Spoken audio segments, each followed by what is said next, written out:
Salam NCTuber. Semoga kita selalu diberikan kesehatan, kenikmatan, dan keberkahan dari Tuhan Yang Maha Esa. Singapura kini tidak hanya sedang menghadapi resesi dan pandemi virus corona, COVID-19, tetapi juga ancaman penyakit DBD atau demam berdarah denggi. Singapura punya cara unik untuk memerangi kasus demam berdarah. Mereka menciptakan spesies nyamuk baru untuk menginfeksi nyamuk betina Aedes aegypti. Menciptakan nyamuk baru untuk menginfeksi nyamuk betina? Apakah itu? Cekidot.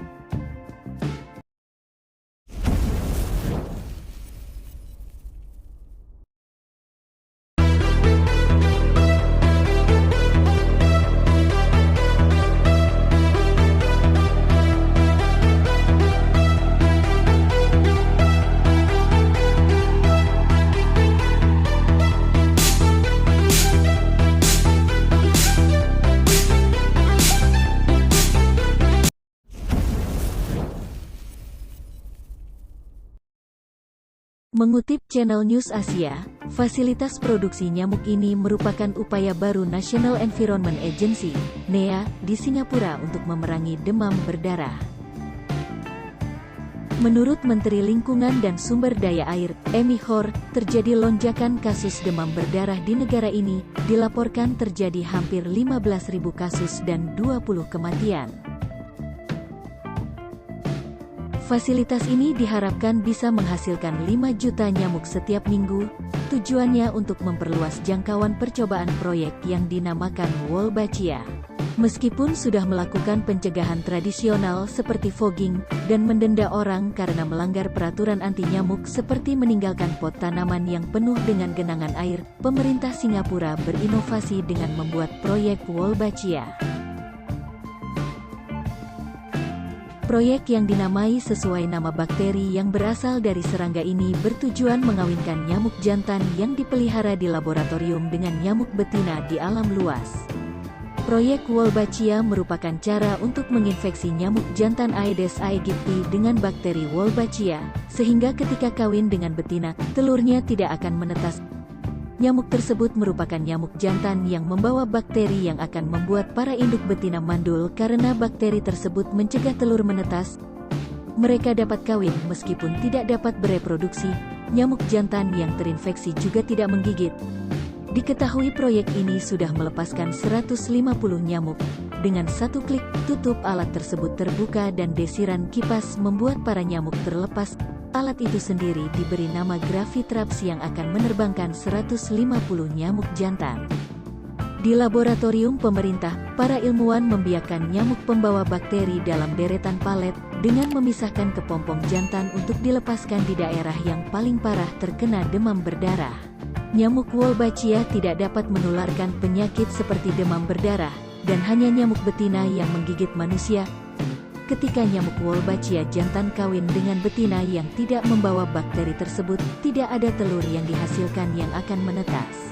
Eng Licing, pejabat kepala proyek Wolbachia, mengatakan nyamuk yang dibiarkan secara khusus di Singapura membawa bakteri yang mencegah telur menetas.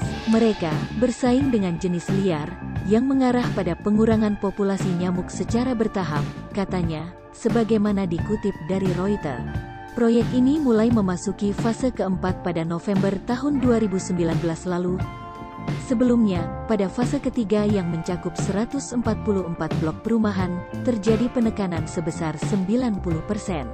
CEO NEA Tan Mengdui mengatakan, jika fasilitas ini memiliki banyak fungsi, ada teknologi seperti sistem pemberian makan otomatis, tempat pemeliharaan untuk pertumbuhan pupa, dan pelepasan nyamuk. Teknologi ini membantu petugas NEA meningkatkan jumlah nyamuk yang dipanen dan dilepaskan dalam periode lebih singkat. Selain itu, ada juga sistem daur ulang air yang memungkinkan NEA memulihkan sampai 70% air limbah. Selain memberi kami skalabilitas untuk memperluas pelepasan nyamuk Aedes jantan dengan Wolbachia, ini juga berfungsi untuk solusi inovatif, kata Tan. Dalam video yang diunggah di Facebook Nas Daily, dijelaskan singkat tentang nyamuk Aedes aegypti yang terinfeksi dengan bakteri Wolbachia disebut nyamuk baik. sedangkan nyamuk betina yang belum terinfeksi disebut nyamuk jahat. Jika nyamuk baik ini jatuh cinta dengan nyamuk jahat, maka nyamuk jahat tidak akan bisa lagi punya anak, terang salah satu orang dalam video itu.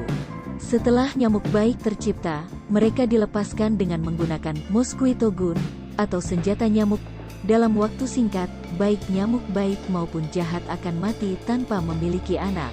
Beberapa daerah dengan populasi nyamuk yang tinggi di Singapura telah mengalami penurunan hingga 90% menggunakan teknik ini, tambah Ching. Strategi tersebut telah berhasil di Australia, tetapi beberapa ahli mengatakan bahwa strategi itu mungkin terbatas di daerah perkotaan yang padat seperti Singapura. Memiliki populasi sebanyak 5,7 juta orang, Singapura telah mencatat lebih dari 26.000 kasus, dengan 20 orang meninggal akibat DBD pada tahun 2020. Angka ini melampaui rekor tahunan sebelumnya sekitar 22.000 pada 2013. Sebagai perbandingan, hanya 27 orang yang meninggal dari 56.000 kasus infeksi karena wabah virus corona di Singapura. Jenis baru penyakit ini muncul akibat adanya kombinasi musim pancaroba khas negara tropis, serta adanya aturan penguncian virus corona yang membuat lokasi konstruksi dan tempat berkembang biak nyamuk liar tidak terganggu. Hal ini dipandang sebagai faktor utama munculnya DBD. Virus denggi, yang dalam kasus yang jarang terjadi bisa berakibat fatal, dibawa dan disebarkan oleh nyamuk yang terinfeksi kepada manusia. Penyakit ini dapat menyebabkan demam ekstrim, yang menyebabkan pendarahan internal dan syok. Oke, MC Tuber, semoga info menarik ini bermanfaat ya. Selalu berdoa, jaga kesehatan, makan makanan yang bergizi, dan selalu berolahraga agar tubuh kita selalu sehat. Sampai jumpa di video-video menarik selanjutnya ya. Salam.